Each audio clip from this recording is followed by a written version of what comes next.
জগৎ বড় আগলে রাখে আমায়, তবু মাঝে মাঝে মনে হয় মৃত্যুই কি শ্রেয় নয়। আমি রয়েছি তোমার অপেক্ষায়,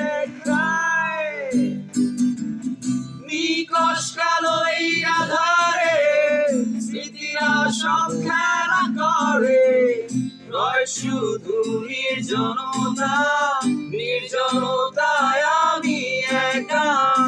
একবার শুধু চোখ মেলো, দেখো আজ পথ জ্বালিয়ে আলো, তুমি আবার আসবে ফিরে, বিশ্বাসটুকু দু হাতে আঁকড়ে ধরে।